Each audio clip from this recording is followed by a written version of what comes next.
Hello, good morning. कैसे हैं आप सभी? मैं आज आप लोगों के लिए ओ लेवल और ट्रिपल सी के लिए कंप्लीट सिलेबस की महा मैराथन लेके आया हूं, जो कि आपके आने वाले एग्ज़ाम में वेरी हेल्पफुल होगी।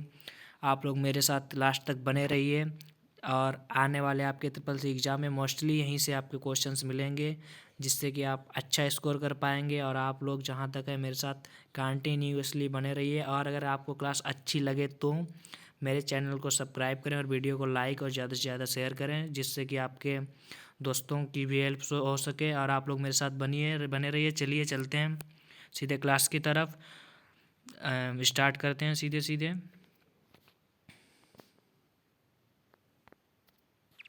Triple C. ट्रिपल सी का मतलब होता है कोर्स ऑन कंप्यूटर कंसेप्ट। इसका फुल फॉर्म होता है course on computer concept. Triple C का जो सिलेबस है आपका, वो सबसे पहले फर्स्ट चैप्टर इसका जो है इंट्रोडक्शन ऑफ कंप्यूटर, यानी कि कंप्यूटर का परिचय। सेकेंड चैप्टर इसका ऑपरेटिंग सिस्टम। थर्ड चैप्टर इसका ईमेल। फोर्थ चैप्टर आपका internet and WWW। Fifth chapter social service site, e governance. Fourth chapter. Five chapter cyber security. Six chapter software and hardware. Seven chapter Libre office writer call impress. Nine chapter total हैं, जो कि आपके exam में पूछे जाएंगे। और चलिए start करते हैं। आपका फर्स्ट चैप्टर कंप्यूटर का परिचय, यानी इंट्रोडक्शन ऑफ कंप्यूटर। सबसे पहले डेटा। डेटा किसे कहते हैं? जो कच्चे तथ्य होते हैं उन्हें कहते हैं डेटा, यानी रॉ फैक्ट्स ही डेटा कहलाते हैं। और जो कंप्यूटर है, वो कंप्यूटर एक इलेक्ट्रॉनिक डिवाइस है। आपके ट्रिपल सी एग्जाम में क्वेश्चन पूछा जाता है कंप्यूटर एक कैसी डिवाइस है, तो आपका आंसर होगा इलेक्ट्रॉनिक डिवाइस है, जो गणितीय संक्रियाएं और तार्किक गणनाएं हल करता है। गणितीय संक्रियाएं और तार्किक गणनाएं हल करता है। कंप्यूटर डाटा को सूचना में परिवर्तित करता है। जो इन्फॉर्मेशन होता है, यानी कि आपसे पूछा जाए difference between data and information, तो आपका आंसर होगा डाटा जो है वो एक रॉ मटेरियल यानी रॉ फैक्ट्स, यानी एक अधूरी जानकारी है। लेकिन इन्फॉर्मेशन है वो एक अपने आप में कंप्लीट यानी कि फुल जानकारी है, यानी एक पूर्ण जानकारी है। उसको कहते हैं इन्फॉर्मेशन एंड डाटा। और यहाँ से आपका जो क्वेश्चन बन रहा है वो याद रखिएगा, कंप्यूटर एक कैसी डिवाइस है, तो आपका ये आंसर आएगा computer and electronic device. Computer and electronic device. चलिए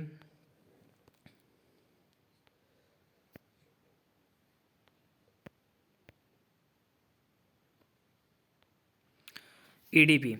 ईडीपी का फुल फॉर्म पूछा जाता है आपसे एग्जाम में, इलेक्ट्रॉनिक डाटा प्रोसेसिंग। ये आपसे एग्जाम में पूछा जाता है। ईडीपी का full form stands for EDP, electronic data processing. Electronic data processing में डाटा को सूचना में बदला जाता है, यानी ईडीपी का जो कार्य है वो डाटा को सूचना में बदलता है। फिर डाटा जो है कंप्यूटर इनपुट के रूप में जाता है, आउटपुट इन्फॉर्मेशन के रूप में मिलती है। जो है प्रोसेसिंग होती है वो सीपीयू में होती है, जिसे सीपीयू यानी सेंट्रल प्रोसेसिंग यूनिट कहते हैं। और इसी के साथ साथ ये जो सीपीयू का जो फुल फॉर्म है, ये भी आपके ट्रिपल सी एग्जाम में की दृष्टि से वेरी महत्वपूर्ण है, पूछा जाता है। CPU, what is full form of CPU? तो आपका आंसर आएगा सेंट्रल प्रोसेसिंग यूनिट। जो सीपीयू है क्या करता है? डाटा को सूचना में बदलने का कार्य सीपीयू ही करता है। आपके एग्जाम में क्वेश्चन भी पूछा जाता है सीपीयू का कार्य क्या होता है। जो सीपीयू है डाटा को, आपके जो डाटा होता है, यानी जो डाटा होता है, यानी जो एक रॉ मटेरियल होता है, उसको इन्फॉर्मेशन में चेंज करता है। यानी जो एक रॉ मटेरियल होता है उसको एक कंप्लीट रूप दे के उसे इन्फॉर्मेशन में बदलता है, जिससे ये जो कार्य करता है सीपीयू करता है। सीपीयू को कंप्यूटर का हृदय या मस्तिष्क कहते हैं। ये भी आपके ट्रिपल सी एग्जाम में क्वेश्चन पूछा जाता है। हार्ट ऑफ या ब्रेन ऑफ कंप्यूटर, तो आपका आंसर आएगा सीपीयू। सीपीयू को माइक्रो प्रोसेसर भी कहते हैं। सीपीयू का दूसरा नाम अगर आपसे पूछा जाए तो आपका आंसर होगा माइक्रो प्रोसेसर। सीपीयू को माइक्रो प्रोसेसर भी कहते हैं। सीपीयू के दो भाग होते हैं, एएलयू, सीयू। एएलयू मतलब अर्थमेटिकल लॉजिकल यूनिट, इसका फुल फॉर्म याद रखिएगा आप। सीयू का मतलब होता है कंट्रोल यूनिट, इसका भी फुल फॉर्म आप याद रखिएगा। ये इनपुट से आउटपुट के मध्य सिग्नल को बैलेंस करता है। और इसके बाद ये जो डाटा है, डाटा दो प्रकार के होते हैं। न्यूमेरिक डाटा जैसे 0, 1, 2, 9, 10, ये सब न्यूमेरिक डाटा होता है। जो अल्फ़ा न्यूमेरिक डाटा है इसमें ABC, और इसमें ABC हो गया। और आपका जो ABC हैशटैग @ ये भी जो सिंबल्स वगैरह है, ये आपके अल्फ़ा न्यूमेरिक में होते हैं, ये भी आप याद रखिएगा। और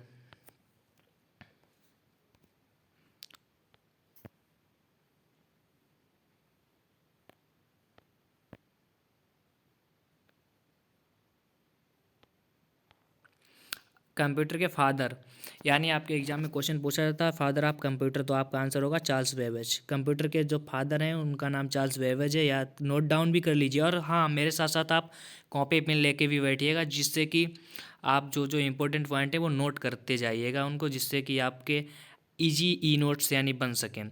डिफरेंस इंजन को चार्ल्स बेबेज ने ही बनाया था। आपके ट्रिपल सी एग्जाम में क्वेश्चन भी पूछा था डिफरेंस इंजन को किसने बनाया था, आपका आंसर आएगा चार्ल्स बेबेज।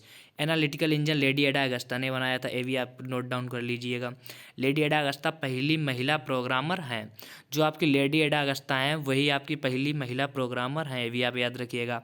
बाइनरी नंबर में भी लेडा अगस्टा का योगदान था। अगस्टा ने बाइनरी नंबर में सहायक थी, यानी अगस्टा जो आपकी थी लेडी एडा अगस्टा, वो बाइनरी नंबर में भी सहायक थी, याद रखिएगा आप लोग इसे भी। और फिर बाइनरी नंबर का आविष्कार गॉडफ्रीड लिमनेज ने किया था। ए वेरी इंपॉर्टेंट क्वेश्चन है आपके लिए। जो आपका बाइनरी नंबर है इसका आविष्कार किसने किया था, गॉडफ्रीड लिमनेज ने किया था, ये आप लोग याद रखिएगा, वेरी इंपॉर्टेंट है आपके लिए, और आप लोग नोट डाउन करते जाइएगा इसको। फिर है क्लासिफिकेशन ऑफ कंप्यूटर। इसका 2 प्रकार से किया गया है, पीढ़ियों के आधार पर 5 प्रकार के होते हैं, और आकार के आधार पर ये 4 प्रकार के होते हैं।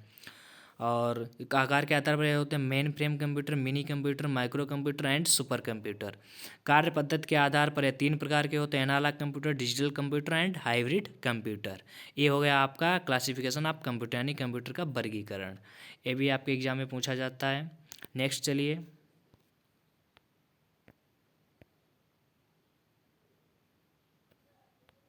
अब आइए देखते हैं पीढ़ी के आधार पर। पीढ़ी के आधार पर जो है ये पहली पीढ़ी यानी first generation, second generation, third generation, fourth generation, fifth generation, यानी 5 पीढ़ी तक क्लासिफाई किया गया है इसे। जो पहली पीढ़ी थी वो 1942 से 1955, और दूसरी पीढ़ी 1956 से 1964, तीसरी पीढ़ी 1965 से 1975, और आपकी जो चौथी पीढ़ी थी वो 1976 से 1998 तक। और जो आपकी 5वीं पीढ़ी है, जो आप पीढ़ी अब चल रही है, वो आपकी 5वीं पीढ़ी, यानी जो प्रेजेंट टाइम में चल रही है कंप्यूटर की, वो आपकी 5वीं पीढ़ी है। आपकी कौन सी पीढ़ी है, जो अभी पीढ़ी चल रही है वो आपकी कौन सी पीढ़ी है, 5वीं पीढ़ी है, आप लोग याद रखिएगा। पीढ़ी देखिए, सबसे पहले आप लोग देखिए इसे पहले में, यानी जो फर्स्ट पीढ़ी है इसमें जो कंप्यूटर की गति थी वो मिली सेकेंड में थी, और इसमें निर्वात ट्यूब यानी वैक्यूम ट्यूब का यूज किया गया था, और जो सॉफ्टवेयर था वो मशीन लैंग्वेज यानी 0 1 या बाइनरी नंबर को समझता था। दूसरी पीढ़ी यानी सेकेंड जनरेशन में माइक्रो सेकेंड जो थी इसकी स्पीड थी कंप्यूटर की, ट्रांजिस्टर का यूज किया गया था, असेंबली लैंग्वेज थी, ये आप लोग याद रखिएगा ट्रांजिस्टर। ये पूछा जाता है कि दूसरी पीढ़ी में किस हार्डवेयर का यूज किया गया, तो आपका आंसर आएगा ट्रांजिस्टर। तीसरी में नैनो सेकेंड में गणना कर सकता था, आईसी यानी इंटीग्रेटेड सर्किट, ये आपके एग्जाम में इसका फुल फॉर्म भी पूछा जाता है, इंटीग्रेटेड सर्किट, आप लोग याद रखिएगा इसको। और टाइम शेयरिंग सिस्टम था। और चौथी में पिको सेकेंड में गणना कर सकता था, और इसमें माइक्रो प्रोसेसर का यूज किया जाता था। आपसे क्वेश्चन पूछा जाता है किस जनरेशन में माइक्रो प्रोसेसर का यूज किया जाता था, यानी किस पीढ़ी में माइक्रो प्रोसेसर का यूज किया जाता, तो आपका आंसर आएगा 4th जनरेशन, 5वीं पीढ़ी में। 3 गीगाहर्ट्ज तक इसकी स्पीड थी, यूएलएसआई का यूज किया गया, मल्टीमीडिया। और ये जो माइक्रो प्रोसेसर है टाइम शेयरिंग सिस्टम या सी लैंग्वेज एंड यूनिक्स इसी में आई थी, 4th पीढ़ी में ही ये आई थी। और आपके जो पहली पीढ़ी के जो कंप्यूटर थे, अच्छी उससे पहले आप लोग ये देख लीजिए जो अभी मैंने आपको बताया था यहाँ पर, ये जो लिखा सी भाषा में बना पहला प्रोग्राम जो था वो आपका यूनिक्स था। ये आपके एग्जाम में ओ लेवल का जो M1R5 है यही सेम सिलेबस है, उसमें भी ये पूछा जाता है सी भाषा में बना पहला प्रोग्राम क्या था, तो आपका आंसर आएगा यूनिक्स। क्या आंसर आएगा आपका, यूनिक्स। सी भाषा में बना पहला प्रोग्राम आपका यूनिक्स था, आप लोग याद रखिएगा। और इसके आप लोग फुल फॉर्म याद रख लीजिएगा। पहली पीढ़ी के कंप्यूटर यानी ENIAC, electronic number integrator and calculator, इसका फुल फॉर्म पूछा जाता है। EDVAC, electronic discrete variable automatic computer, ये भी याद रखिएगा, आपके एग्जाम में पूछा जाता है। और इससे पहले एक जो नोट डाउन रह गया था वो आप लोग देख लीजिएगा। ये नोट डाउन जो है, ट्रांजिस्टर का आविष्कार जॉन बार्डिन ने किया था, इन्हें 2 बार नोबेल पुरस्कार भी मिला था। आईसी को जेम्स किल्वी ने बनाया था, आपके एग्जाम में पूछा जाता है आईसी को यानी इंटीग्रेटेड सर्किट को किसने बनाया, तो आपका आंसर आएगा जेम्स किल्वी ने बनाया था। और ट्रांजिस्टर का आविष्कार किसने किया था, जॉन बार्डिन ने किया था, जिन्हें 2 बार नोबेल पुरस्कार भी मिल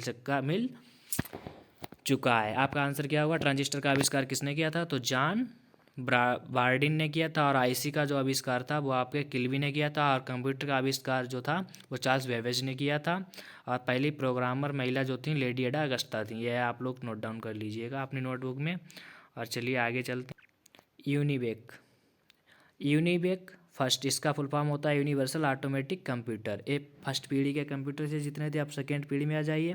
IBM 1401 यानी इंटरनेशनल बिजनेस मशीन, ये भी IBM का फुल फॉर्म जो कि आपके एग्जाम की दृष्टि से वेरी इंपॉर्टेंट है, पूछा जाता है। IBM full form of IBM international business system. UNIVAC व्यापारिक उपयोग के लिए बना पहला जो आपका कंप्यूटर था वो आपका यूनिवेक ही था। एग्जाम में बहुत बार पूछा गया था, पूछा गया है और पूछा जाता जाएगा। फर्स्ट जो व्यापारिक के उपयोग के लिए बना पहला कंप्यूटर क्या था, तो आपका आंसर आएगा यूनिवेक जो है वो फर्स्ट व्यापारिक कंप्यूटर। आप लोग याद रखिएगा इसे और इसे नोट डाउन कर लीजिएगा। और फिर आते हैं चौथी पीढ़ी में। इसके अंतर्गत पीसी, इसका फुल फॉर्म याद, पीसी जो है इसी पीढ़ी में आया था। इसका फुल फॉर्म आप याद रखिएगा, फुल फॉर्म भी पूछा जाता है एग्जाम में, पर्सनल कंप्यूटर। अब आइए चलते हैं पाँचवीं पीढ़ी में। वर्तमान कंप्यूटर की जो गति है वो 3 गीगाहर्ट्ज से ज़्यादा है। कि आपके एग्जाम में क्वेश्चन पूछा जाता है वर्तमान में जो कंप्यूटर उनकी जो गति है वो कितनी है, तो आपका आंसर आएगा 3 गीगाहर्ट्ज। जो वर्तमान में कंप्यूटर उनकी गति जो है वो 3 गीगाहर्ट्ज की है। याद रखिएगा आप लोग इसे भी।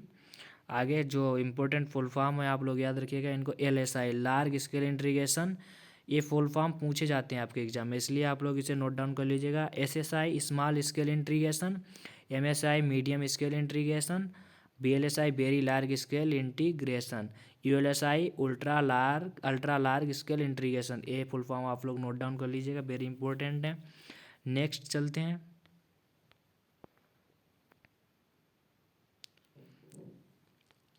सुपर कंप्यूटर, ये वेरी इंपॉर्टेंट है। सुपर कंप्यूटर जो आपका है इसके जो जनक यानी इसके जो फादर हैं वो सैमुअल क्रे हैं। क्रे कंपनी के जो मालिक थे। और पहला सुपर कंप्यूटर जो है वो CDC 6600 यानी CDC 6600 यानी CDC 6600 है। कंट्रोल डाटा क्रॉप इसका फुल फॉर्म होता है। याद रखिएगा CDC का जो फुल फॉर्म है वो कंट्रोल डाटा क्रॉप होता है। आलिया 4 सेकेंड था। नेक्स्ट आगे चलते हैं।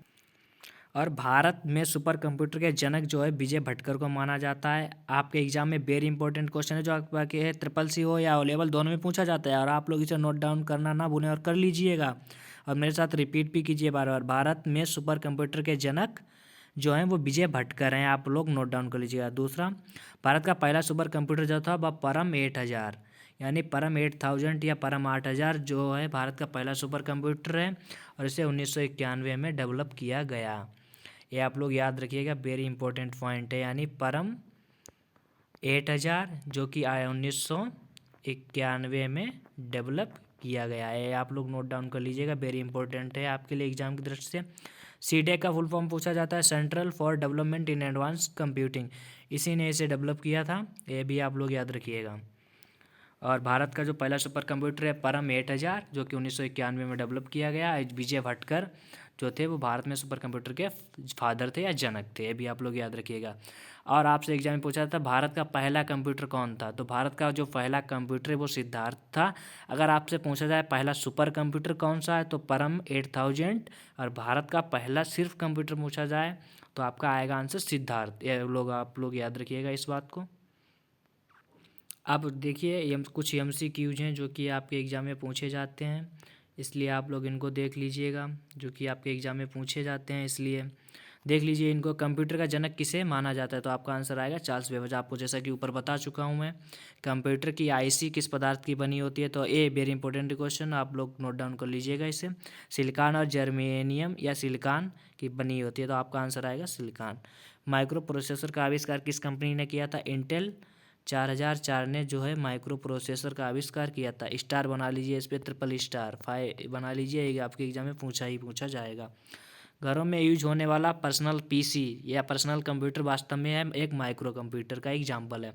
संसार का पहला गणना यंत्र है, आपके एग्जाम में क्वेश्चन पूछा जाता है संसार का पहला गणना यंत्र है, तो आपका क्या आंसर होगा, अवेकस जो है वो आपका पहला गणना यंत्र है। यानी कैलकुलेशन जो डिवाइस, फर्स्ट कैलकुलेशन डिवाइस या फर्स्ट कैलकुलेशन अपैरेटस जो है वो आपका अवेकस है। कौन सा भारत में विकसित सुपर कंप्यूटर नहीं है। तो आपके 4 एग्जाम्पल होगी तो उसमें विप्रो जो है नहीं है। जैसा कि आपको पता है कौन सा है, तो आपका आंसर आएगा परम 8000 जो है वो भारत का पहला सुपर कंप्यूटर है। बट भारत का पहला ओनली कंप्यूटर जो है उसका नाम है सिद्धार्थ। क्या नाम है उसका? सिद्धार्थ। ये आप लोग नोट डाउन कर लीजिएगा। भारत की सिलिकॉन वैली स्थित है। आपकी जो भारत की सिलिकॉन वैली है जो बेंगलुरु में स्थित है, और ये ट्रिपल सी की दृष्टि से वेरी इंपॉर्टेंट क्वेश्चन है, आप लोग इस पे स्टार बना लीजिए। प्रथम पीढ़ी के कंप्यूटर में प्रयुक्त हार्डवेयर जो था वो किसका था? निर्वात ट्यूब का, जैसा कि मैंने आपको एक्सप्लेन कर चुका हूँ। तृतीय पीढ़ी के कंप्यूटर का मुख्य घटक क्या था? आईसी यानी इंटीग्रेटेड सर्किट। इंटीग्रेटेड सर्किट यानी चिप का आविष्कार किसने किया था? जेम्स किलवाई। ये तो आपको मैं बता चुका हूँ। दूसरी पीढ़ी के कंप्यूटर की गणना गति थी, आंसर आएगा आपका माइक्रो सेकेंड में। सुपर कंप्यूटर की किस पीढ़ी के अंतर्गत आते हैं, यानी जो आपके सुपर कंप्यूटर वो किस पीढ़ी के अंतर्गत आते हैं? तो आपका आंसर होगा 5th जनरेशन यानी 5वीं पीढ़ी। और नेक्स्ट आइए देखते हैं। भारत में निर्मित प्रथम कंप्यूटर था, तो आपका आंसर आएगा सिद्धार्थ। कौन सी कंप्यूटर की पहली पीढ़ी है? तो इसमें लिखा होगा फर्स्ट, सेकेंड, थर्ड, फोर्थ। पहली पीढ़ी जो फर्स्ट है, अगर नहीं है तो नन हो जाएगा। लैन बैन का का विकास किस कंप्यूटर पीढ़ी में हुआ? तो आपका आंसर आएगा तीसरी। और तीसरी पीढ़ी में ही जो है आप लोग नोट डाउन कर लीजिएगा, रैम, कीबोर्ड, मॉनिटर, माउस जो है ये भी तीसरी पीढ़ी में ही इनका आविष्कार हुआ। आप लोग स्टार बना लीजिए इस पर और इसे नोट डाउन कर लीजिए। नेक्स्ट क्वेश्चंस की ओर बढ़ते हैं, सॉरी नेक्स्ट टॉपिक की ओर बढ़ते हैं, जो कि आपका है कंप्यूटर लैंग्वेज। क्या? कंप्यूटर लैंग्वेज, कंप्यूटर की भाषा है। नंबर 1 ट्रिपल एल, फिर HLL। ट्रिपल एल का मतलब होता है निम्न स्तरीय भाषा या लो लेवल लैंग्वेज, इसका फुल फॉर्म होता है, जो कि आपके एग्जाम में पूछा जाता है। दूसरा है आपकी जो भाषा होती है वो होती है HLL यानी हाई लेवल लैंग्वेज, उच्च स्तरीय भाषा। भाषा का प्रयोग जो है वो प्रोग्राम या सॉफ्टवेयर बनाने में होता है। आपकी जो भाषा होती है उसका प्रयोग जो है प्रोग्राम या सॉफ्टवेयर बनाने में होता है। आपसे क्वेश्चन पूछा जाए जैसे कि भाषा का प्रयोग किस में होता है, तो आपका आंसर क्या होगा? प्रोग्राम या सॉफ्टवेयर बनाने में होता है। Next machine language, assembly language जो है वो आपकी जो लो लेवल लैंग्वेज है इसमें आती हैं, मशीन लैंग्वेज और असेंबली लैंग्वेज। मशीन लैंग्वेज जो है वो 0-1 पर कार्य करती है, यानी कि बाइनरी कोड कहते हैं। 0-1 को बाइनरी कोड कहते हैं और इसी पर कार्य करती है, इसी पर आधारित है। और जो असेंबलर आपका होता है वो असेंबली भाषा को मशीन भाषा में बदलता है। आपके एग्जाम में क्वेश्चन आता है असेंबलर का क्या काम होता है, तो आपका आंसर आएगा असेंबली भाषा को मशीन भाषा में बदलता है। या आपके आंसर में आएगा कौन असेंबली भाषा को मशीन भाषा में बदलता है, तो आपका आंसर आएगा असेंबलर। तो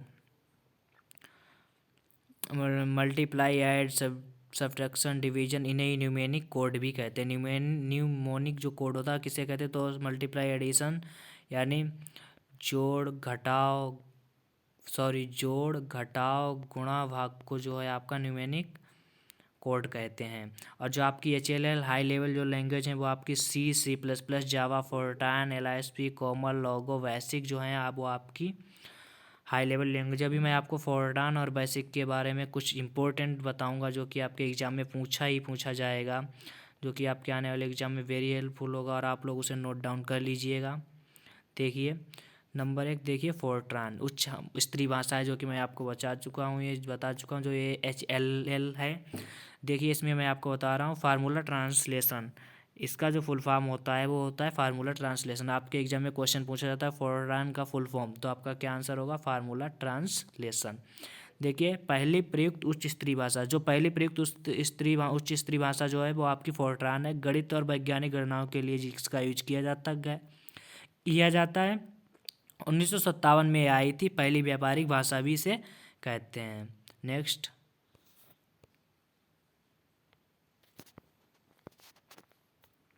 कोवल कॉमन बिजनेस ओरिएंटेड लैंग्वेज, ये आपके एग्जाम में फुल फॉर्म इसका पूछा जाता है, जो कि आप लोग देख लीजिए। Basic, beginners, all purpose, symbolic, instruction code, ये आपका फुल फॉर्म हो गया। बेसिक जो है सबसे ज़्यादा प्रयोग में आने वाली भाषा है, जिसे नींव का पत्थर भी कहते हैं यानी फाउंडेशन ऑफ स्टोन भी कहते हैं। 1964 में आई थी। PC में प्रयुक्त यानी पीसी जो आपका पर्सनल कंप्यूटर्स में प्रयुक्त पहली उच्च स्तरीय भाषा कौन सी थी, वो आपकी बेसिक थी। ये बेसिक से संबंधित कुछ इंपॉर्टेंट फैक्ट हैं, आप लोग याद रखिएगा।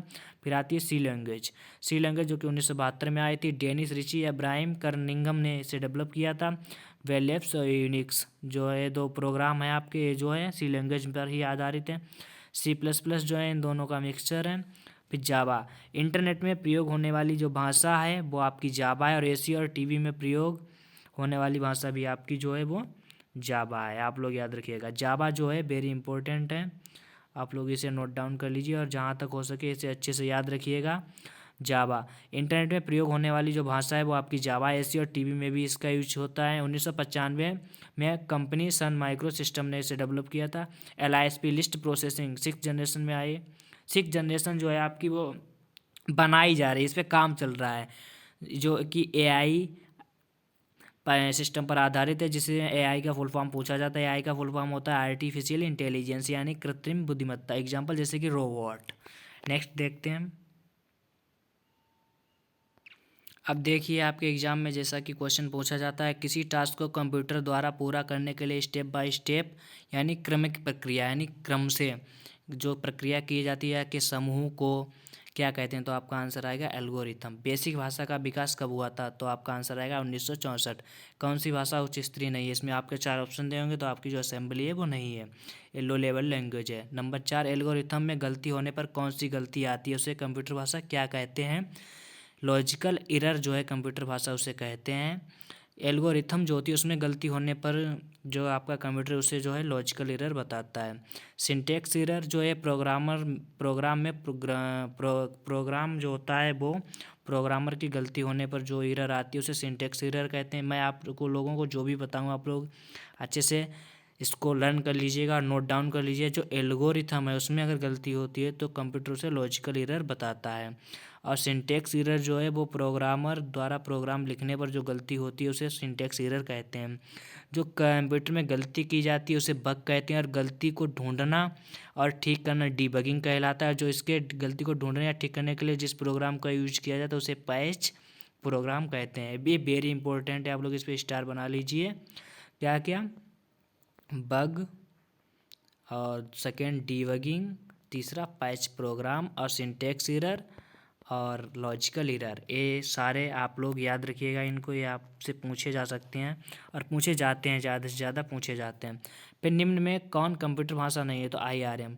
लोगों का यूज किस में होता है, तो बच्चों की शिक्षा में लोगों का यूज होता है। कोबोल का प्रयोग किस में होता है, व्यापार में होता है, जो तो कि मैंने आपको बताया है।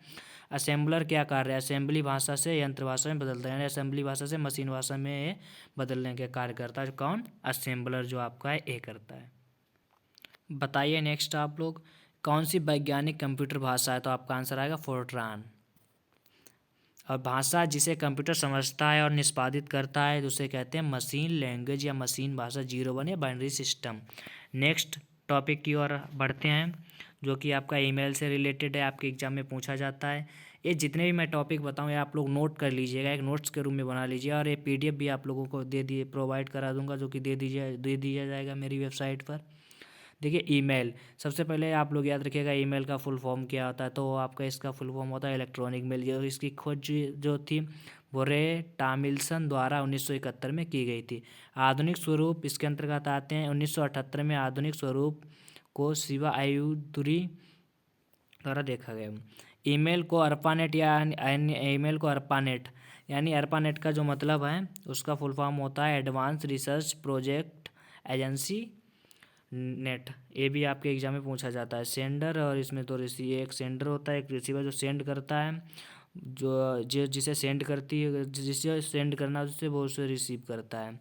देखिए इसको चलाने के लिए प्रोटोकॉल की आवश्यकता होती है, जो कि आप लोग देखिए।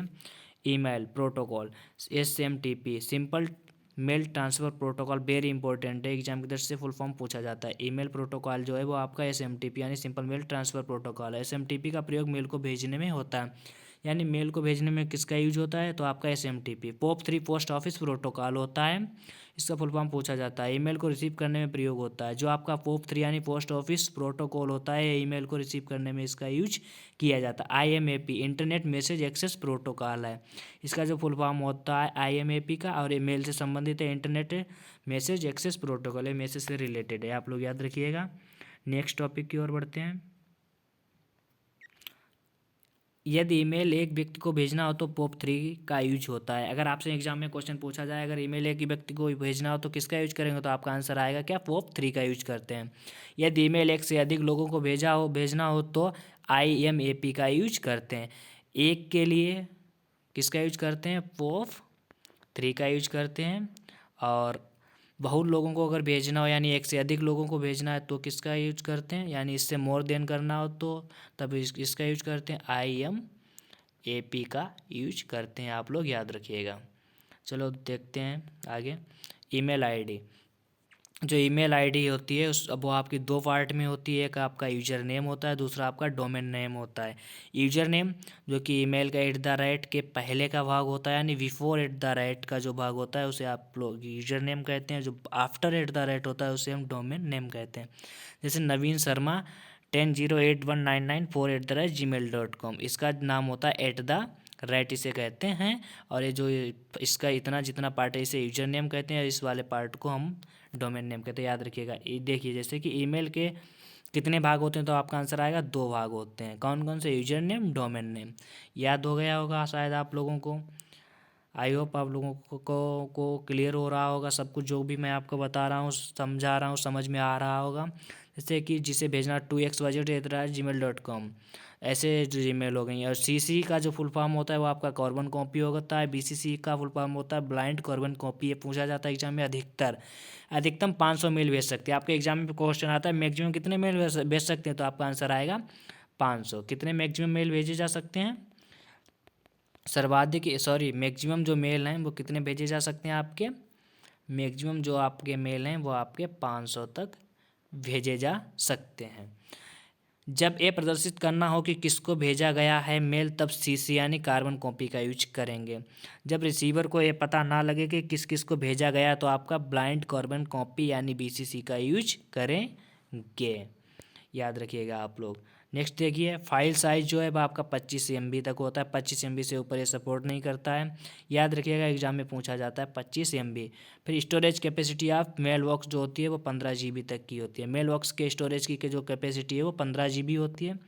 क्या होता है 15 GB, इसकी मेल बॉक्स की जो कैपेसिटी है वो आपकी 15 GB होती है। और जो इसका फाइल साइज होता है वो आपका 25 MB होता है। MB का फुल फॉर्म होता है मेगाबाइट, GB का फुल फॉर्म होता है गीगाबाइट, याद रखिएगा ये आप लोग। देखिए ईमेल एड्रेस xyz@gmail.com, नॉन स्केप अलाउड, इसमें स्केप अलाउड नहीं होती है। जो आपका स्पेस होता है वो आपका अलाउड नहीं होता है इसमें, ये लोग आप लोग याद रखिएगा। व्यू जो होता है वो आपका ईमेल देखने के लिए होता है। स्पैम जो होता है अनवांटेड मेल यानी अनचाहे जो मेल होता है उनके लिए होता है। ईमेल कैरेक्टर जो है वो आपका 320 कैरेक्टर तक है। आप लोगों को मैंने कितने क्वेश्चन बताए हैं, 15 MB फाइल साइज इसका होता है। टोटल इसका जो वो मेमोरी कैपेसिटी जो स्टोरेज मिलती है वो आपकी मिलती है 15 GB। GB का फुल फॉर्म गीगाबाइट, MB का full form megabyte. 320 character. CC बोले तो कार्बन कॉपी, BCC बोले ब्लाइंड कार्बन कॉपी। SMTP जो होता है वो आपका सिंपल मेल ट्रांसफ़र प्रोटोकॉल होता है जो कि मेल भेजने के लिए यूज किया जाता है। और POP3 जो कि मेल रिसीव करने के लिए किया जाता है। पोस्ट ऑफिस प्रोटोकॉल इसका फुल फॉर्म होता है, आप लोग याद रखिएगा इसको। और एक आपसे पूछा गया था आई थिंक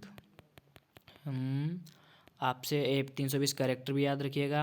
अब आपसे जो ईमेल से रिलेटेड जितने भी क्वेश्चन बन रहे हैं वो आपको यहाँ पर शो हो रहे होंगे।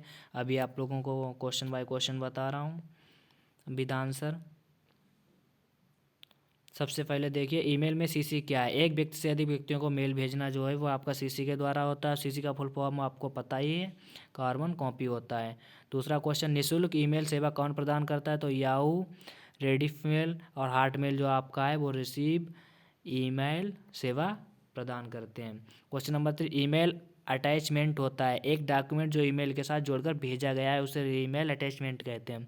क्वेश्चन नंबर 4, ईमेल अकाउंट में स्टोरेज एरिया कहलाता है मेल बॉक्स। जो आपका मेल बॉक्स है उसे स्टोरेज एरिया कहते हैं।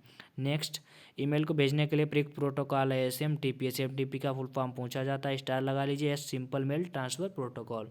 क्वेश्चन, सेंडर को वापस लौट आने वाला मेल कहलाता है बाउंस्ड मेल। जो अगर आपने किसी को मेल भेजा है वो अगर वापस लौट आता है तो उसे कहते हैं बाउंस्ड मेल, याद रखिएगा है। फिर क्वेश्चन है, नए संदेश को देखने के लिए मेल विंडो में किस बटन का प्रयोग होता है, तो आपका आंसर आएगा व्यू। फिर ईमेल के लिए पता कौन प्रदान करता है, तो ISP जो है वो ईमेल के लिए एड्रेस यानी पता प्रोवाइड करता है। आपका वेरी इंपॉर्टेंट है, स्टार बना लीजिए इस पर, और आपके एग्जाम में पूछा जाएगा। इंटरनेट सर्विस प्रोवाइडर इसका फुल फॉर्म होता है। अगर आपसे ISP का फुल फॉर्म पूछा जाए तो आप क्या बताएंगे, इंटरनेट सर्विस प्रोवाइडर इसका जो है वो आपका फुल फॉर्म होता है। एक साथ अधिकतम कितने मेल भेजे जा सकते हैं, तो आपका आंसर आएगा 500। कौन सा अवैध डोमेन शब्द है, तो .in जो है वो एक अवैध डोमेन शब्द है। मेलिंग लिस्ट क्या है, मेलिंग लिस्ट कुछ नहीं होता है इसमें। जीमेल जो आपकी ईमेल है इसमें मेलिंग लिस्ट कुछ नहीं होता है। ये आपका यहाँ पर समाप्त होता है ईमेल। अब नेक्स्ट टॉपिक की ओर मूव करते हैं, सॉफ्टवेयर। नेक्स्ट टॉपिक जो है वो आपका है सॉफ्टवेयर। ये हार्डवेयर को बताता है कि क्या करना है। आपका जो सॉफ्टवेयर है वो आपके हार्डवेयर को बताता है कि क्या करना है। 3 टाइप का होता है, सिस्टम सॉफ्टवेयर, एप्लीकेशन सॉफ्टवेयर और यूटिलिटी सॉफ्टवेयर। सिस्टम सॉफ्टवेयर वो है जिसके बिना कंप्यूटर चले ही ना, जिसके बिना कंप्यूटर चले ही ना, वो सिस्टम सॉफ्टवेयर के अंतर आते हैं। जो यूजर की मदद के लिए हो उसे एप्लीकेशन सॉफ्टवेयर कहते हैं। जो अशुद्धियों में यानी अशुद्धियों से बचाए, यानी एरर्स से बचाए या त्रुटि से बचाए, उसे यूटिलिटी सॉफ्टवेयर कहते हैं। जैसे इसके अंतर्गत विंडोज आते हैं, इसके अंतर्गत MS वर्ड, आपके जो एप्लीकेशन होते हैं लिब्रे ऑफिस, एक्सेल, फोटोशॉप, रोजगार विद अंकित सर जी का जो ऐप है वो हो गया, और ये यूट्यूब हो गया है, सारे आपके एप्लीकेशन सॉफ्टवेयर में आते हैं। विंडोज 1 2 3 4 5 सॉरी विंडोज 1 10 ये सब इसके अंतर्गत आते हैं। फाइल मैनेजर एंटीवायरस जो है वो एक यूटिलिटी सॉफ्टवेयर है। आगे देखिए, सिस्टम सॉफ्टवेयर। सिस्टम सॉफ्टवेयर के अंतर्गत ऑपरेटिंग सिस्टम यूजर और कंप्यूटर के मध्य की कड़ी जो है, यानी ऑपरेटिंग सिस्टम या संचालन तंत्र भी जिसे कहते हैं। यूजर और कंप्यूटर के मध्य की जो कड़ी है उसे ऑपरेटिंग सिस्टम कहते हैं। डाटा के आदान प्रदान के लिए जिम्मेदारी जो है वो आपकी ऑपरेटिंग सिस्टम की होती है। तो आपका आंसर, आपसे क्वेश्चन पूछा जाए ऑपरेटिंग सिस्टम की जिम्मेदारी क्या होती है, तो डाटा के आदान प्रदान, या आपसे पूछा जाए डाटा के आदान प्रदान के लिए किसकी जिम्मेदारी होती है, तो ऑपरेटिंग सिस्टम। विंडोज एक ऑपरेटिंग सिस्टम है। पहली विंडो 1985 में लॉन्च हुई, ये आप लोग याद रखिएगा। फर्स्ट विंडो जो है वो आपकी 1985 में लॉन्च हुई थी, ये आप लोग नोट डाउन भी कर लीजिएगा इसको। ये आपके एग्ज़ाम की दृष्टि से वेरी इंपॉर्टेंट है और पूछा भी जा सकता है। जो आपकी पहली विंडोज़ है वो आपकी 1985 में लॉन्च हुई थी। दूसरी 1987 में जिसका नाम है विंडोज़ 2.0। फिर तीसरी 1990 विंडोज़ 3। फिर 2000 में लॉन्च हुई विंडोज़ ME से मिलेनियम कहते हैं। 2001 में लॉन्च हुई विंडोज़ XP, इसका XP मतलब एक्सपीरियंस। 2007 में लॉन्च हुई विंडोज़ विस्टा। 2009 में आपकी लॉन्च हुई विंडोज़ 7। आप ये इंपॉर्टेंट है एग्जाम के लिए, विंडोज़ 7 कब लॉन्च हुई, तो 2009 में। 2012 में विंडोज़ 8 लॉन्च हुई। 2015 में विंडोज़ 10 लॉन्च हुई। और ये जो आपकी सारी जितनी भी विंडोज़ हैं GUI पर कार्य करती है, यानी GUI का मतलब है ग्राफिकल यूजर इंटरफेस। ये आपसे कुछ इंपॉर्टेंट फुल फॉर्म पूछे जाते हैं, जैसे TUI text user interface, CUI character user interface, जो कि MS-DOS के अंतर्गत आते हैं। जिसका MS-DOS जो है इसका आविष्कार 1985 में हुआ था। माइक्रो डिस्क ऑपरेटिंग सिस्टम इसको कहते हैं। MS-DOS का फुल फॉर्म पूछा जाता है आपसे, माइक्रो डिस्क सिस्टम होता है इसका फुल फॉर्म। 1950 में डेवलप किया गया। Linux lovable intellect not using XP, इसका Unix unreplaced information computer system. ये दोनों ओपन सोर्स सॉफ्टवेयर हैं, ये दोनों ओपन सोर्स हैं। और जो आपका यूनिक्स है उसी का एक अपडेट फॉर्म आपका जो है वो लिनक्स है। आप लोग याद रखिएगा इसे। जो यूनिक्स है उसी का अपडेट फॉर्म जो है वो आपका लिनक्स है। और ये यूनिक्स एंड लिनक्स जो हैं वो आपके ओपन सोर्स सॉफ्टवेयर है। एक सॉफ्टवेयर दो टाइप का, एक और होता है ओपन सोर्स और प्रोप्राइटरी। ओपन सोर्स का मतलब इसमें आपको सब कुछ फ्री में प्रोवाइड किया जाएगा, और उसमें जो है प्रोप्राइटरी उसमें आपकी फीस लगेगी, चार्ज लग सकता है। नेक्स्ट देखते हैं, जो आपका लिनक्स है वो 3 कमांड पर कार्य करता है।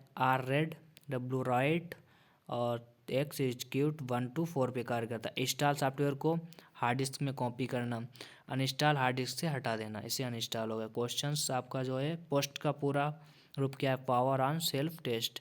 पोस्ट का फुल फॉर्म जो है वो आपका पावर ऑन सेल्फ टेस्ट है। दूसरा, एक समय में सिर्फ एक कथन को कन्वर्ट और एग्जीक्यूट करता है, वो इंटरप्रेटर जो आपका है वो एक समय में सिर्फ एक ही कथन को एग्जीक्यूट करता है। HLL को LL में जो है वो एंटर, जो हाई लेवल लैंग्वेज है उसको लो लेवल लैंग्वेज में ट्रांसलेटर द्वारा कन्वर्ट किया जाता है। 3 प्रकार के होते हैं, कंपाइलर, असेंबलर, इंटरप्रीटर। ये आप लोग याद रखिएगा क्या होता है। देखिए आप लोगों को जूम करके दिखा रहा हूँ। देखिए HLL जो है यानी HLL का आपको फुल फॉर्म बताया गया, जैसा कि हाई लेवल लैंग्वेज और लो लेवल लैंग्वेज LL का फुल फॉर्म होता है। और इनको हाई लेवल से लो लेवल लैंग्वेज में कौन कन्वर्ट करता है, ये आपके फुल फॉर्म रहे। इनको कन्वर्ट कौन करता है, तो आपका जो ट्रांसलेटर हैं वो इनको कन्वर्ट करते हैं। 3 प्रकार के होते हैं, number 1 compiler, number 2 assembler, number 3 interpreter. ये एक एक लाइन को लाइन बाइज जो है कॉपी करता है, यानी ट्रांसलेट करता है। और कंपाइलर जो है आपका वो इकट्ठा एक साथ ही पूरे पेज को कॉपी करता है। असेंबलर जो है वो आपको बताया था, मशीन भाषा में कन्वर्ट करता है असेंबली भाषा को। तीसरा हो गया आपका कंप्यूटर के संदर्भ में सॉफ्टवेयर का अर्थ जो है वो कंप्यूटर प्रोग्राम से संबंधित है। एक सॉफ्टवेयर जो है वो प्रोग्राम का एक सेट होता है, यानी सेट ऑफ प्रोग्राम। ये यानी सॉफ्टवेयर है सेट ऑफ प्रोग्राम, जो आपका सॉफ्टवेयर है वो एक प्रोग्राम का सेट है। नेक्स्ट देखते हैं वह भाषा जिसे कंप्यूटर बिना लैंग्वेज ट्रांसलेटर प्रोग्राम के समझता है कहलाती है। जो आपकी मशीन भाषा है इसे बिना ट्रांसलेटर के ही कंप्यूटर समझता है। भारत की सबसे बड़ी सॉफ्टवेयर कंपनी है इन्फॉइज। भारत की जो सबसे बड़ी सॉफ्टवेयर कंपनी है उसे इन्फॉइज कहते हैं। अनुदेशों का वह समूह जो कंप्यूटर को क्या करना है बताता है, प्रोग्राम कहलाता है। और जो प्रोग्रामों का जो समूह होता है उसे सॉफ्टवेयर कहते हैं। कंप्यूटर आंकड़ों में अशुद्धि को क्या कहते हैं, बग। और कंप्यूटर की अशुद्धि को सही करना कहता है डीबगिंग। ढूंढना और सही करना कहलाता है आपका डीबगिंग। आप लोग याद रखिएगा इससे। नेक्स्ट देखते हैं, सॉफ्टवेयर बग को ठीक करने की प्रक्रिया कहलाती है डीबगिंग। सॉफ्टवेयर बग को ठीक करने के लिए प्रोग्राम जो है आपका पैच कहलाता है। बैकअप क्या है, डाटा को कॉपी कर सुरक्षित रखना जो है वो आपका बैकअप होता है। देखिए कंप्यूटर सिस्टम का वह भाग जिसमें प्रोग्राम या अनुदेश शामिल होते हैं कहलाता है, तो आपका आंसर आएगा सॉफ्टवेयर। बड़ी फाइलों को कम जगह में सेव करना कहलाता है फाइल कंप्रेशन कहलाता है आपका। सोर्स कोड को ऑब्जेक्ट कोड में कौन बदलता है, तो कंपाइलर। जो आपका कंपाइलर है वो आपके सोर्स कोड को ऑब्जेक्ट कोड में बदलता है। सॉफ्टवेयर प्लस हार्डवेयर का जो मिश्रण होता है, mixture of software and hardware called firmware. जो आपका फर्मवेयर है आपको मैं समझाना चाहता हूँ, जो आपका फर्मवेयर है, फर्मवेयर आपका जो है वो सॉफ्टवेयर प्लस हार्डवेयर का मिक्सचर होता है, यानी सॉफ्टवेयर हार्डवेयर के मिक्सचर को हम लोग कहते हैं फर्मवेयर। आया आप लोग याद रखिएगा इसको। दूसरा है लिनक्स है ऑपरेटिंग सिस्टम का नाम है, ये जो है ऑपरेटिंग सिस्टम का नाम है, इसे याद रखिएगा आप लोग। नेक्स्ट मूव करते हैं। हार्डवेयर। हार्डवेयर क्या है, देखिए इसे। हार्डवेयर जो है इसमें आता है आपका input device and output device जो है वो इसी के अंतर्गत आती हैं। और इनपुट डिवाइस वो होता है जिससे कमांड कंप्यूटर को दी जाती है, उसे इनपुट डिवाइस कहते हैं। और जहाँ पर दी गई कमांड प्रदर्शित हो यानी आउटपुट मिलता है, उस आउटपुट प्रदान करता है, उसे आउटपुट डिवाइस कहते हैं। इसके अंतर्गत माउस हो गया, कीबोर्ड हो गया, scanner, VCR, OMR, MICR, light pen, touch screen, webcam हो गया आपका। इसमें प्रिंटर, स्पीकर, प्रोजेक्टर, प्लॉटर। और जो आपका प्लॉटर है इसका यूज इंजीनियरिंग डिज़ाइन में यूज किया जाता है। जो आपकी इंजीनियरिंग डिज़ाइन है उसमें जो प्लॉटर का यूज है आप लोग इम्पोर्टेंट कर लीजिएगा। इंजीनियरिंग डिज़ाइन में प्लॉटर का यूज किया जाता है, आप लोग याद रखिएगा। सबसे पहले देख लीजिए माउस। माउस जो है पॉइंटिंग डिवाइस है जिसका आविष्कार डगलस सी एंजेलबर्ट ने इसे बनाया था। 3 बटन होते हैं, लेफ्ट राइट स्क्रॉल। पेज को अप या डाउन करने के लिए स्क्रॉल का यूज करते हैं। राइट जो है लिस्ट या कॉपी पेस्ट नेम से होता है, इसमें ऑप्शंस होते हैं और एक बार में इसे सेलेक्ट करता है। लेफ्ट जो बटन होती है एक बार में सिलेक्ट करती है, 2 बार में ओपन करती है। जैसे आपका कंप्यूटर उसमें 3 बटन होते हैं, फर्स्ट सेकेंड थर्ड, जो कि स्क्रॉल बटन होती है। ये आप 2 बार अगर क्लिक करेंगे तो कोई फाइल ओपन हो जाएगी। और इसमें अगर लेफ़्ट वाली बटन पे राइट वाली बटन पे अगर क्लिक करेंगे तो उसमें आपके ऑप्शंस ओपन हो गए, जैसे कॉपी पेस्ट नेम आदि के, जो कि इम्पोर्टेंट हैं। और स्क्रॉल से आपको पेज को अप और डाउन कर सकते हैं, ऊपर नीचे कर सकते हैं, जैसे कि ऐसे पेज को अप या डाउन कर सकते हैं। नेक्स्ट देखिए कीबोर्ड। क्रिस्टोफर सोलेस ने इसका आविष्कार किया था। स्टैंडर्ड कीबोर्ड है, उसमें 104 की होती हैं। आपके स्टैंडर्ड कीबोर्ड में 104 की होती हैं, जिसमें एरो की 4 होती हैं। फंक्शन की जो है F1 से F12 तक होती हैं। टॉगल की एक बार बड़ा एक बार छोटा, यानी ऑन ऑफ जो है वो आपकी टॉगल की हो गया। संयोजक की जो मॉडिफायर कीज होती हैं, जो किसी अन्य के साथ दबाई जाएं, जैसे कंट्रोल शिफ्ट अलर्ट, ये आपकी संयोजक की है। Next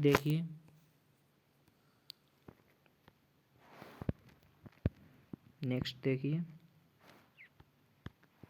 alphabet keys A to Z होती हैं। न्यूमेरिक कीज जो हैं वो आपकी 0 से 9 तक होती हैं। कीबोर्ड की सबसे बड़ी की जो है वो स्पेस की होती है। आपसे क्वेश्चन पूछा जाए कीबोर्ड की सबसे बड़ी की क्या होती है, तो आपका आंसर आएगा स्पेस की। शब्दों में जगह जो होती है उसे स्पेस कहते हैं। प्रोग्राम को रद्द करने के लिए ESC का यूज किया जाता है, एस्केप की का यूज किया जाता है। यानी प्रोग्राम को रद्द करने के लिए किसका यूज किया जाता है, एस्केप का यूज किया जाता है, यानी ESC का यूज किया जाता है। देख लीजिए, आपको जूम करके दिखा रहा हूँ, देख लीजिए। इसके लिए किसका यूज किया जाता है, एस्केप का यूज, स्पेस का यूज। कीबोर्ड की सबसे बड़ी की होती है उसे स्पेस कहते हैं। शब्दों में जो जगह होती है उसे स्पेस कहते हैं। और प्रोग्राम जो है उसको रद्द करने के लिए हम किसका यूज करते हैं, तो ESC का यूज करते हैं, एस्केप की का। कर्सर को माउस कराने के लिए और टैब का जो यूज है वो कर्सर को माउस कराने के लिए करते हैं, और पैराग्राफ इंडेंट करने के लिए जो टैब का यूज करते हैं। नेक्स्ट स्कैनर देख लिए। फ़ोटो या साइन के लिए इसका यूज किया जाता है, जो फ़ोटो या साइन अपलोड करते हैं स्कैन करने के लिए इसका यूज किया जाता है स्कैनर का। JPEG का फुल फॉर्म होता है जॉइंट पिक्चर एक्सपर्ट ग्रुप। ये आप लोग नोट डाउन कर लीजिए, एग्जाम में पूछा जाता है आपके, joint pictures expert group. Page या डॉक्यूमेंट जिसका जो कि PDF के रूप में होता है, जिसका फुल फॉर्म होता है पोर्टेबल डॉक्यूमेंट फॉर्मेट। नेक्स्ट देखते हैं जॉयस्टिक। गेम खेलने में इसका यूज किया जाता है। OMR ऑप्टिकल मार्क रीडर, उत्तर पुस्तिकाएं जो होती हैं उनकी जांच में इसका यूज किया जाता है। MICR magnetic ink character reader, bank cheque में इसका यूज किया जाता है। Next BCR bar code reader. फिर होता है आपका OCR ऑप्टिकल कैरेक्टर रीडर, हाथ से लिखे या प्रिंटेड चीज़ों को स्काई में बदलता है। और स्काई जो है इसका फुल फॉर्म बहुत ज़्यादा पूछा जाता है, इसलिए इसे नोट डाउन कर लीजिए। American standard code for information interchange इसका फुल फॉर्म होता है। अब देखिए आपकी आउटपुट डिवाइसेस जो हैं उनको देख लीजिए आप।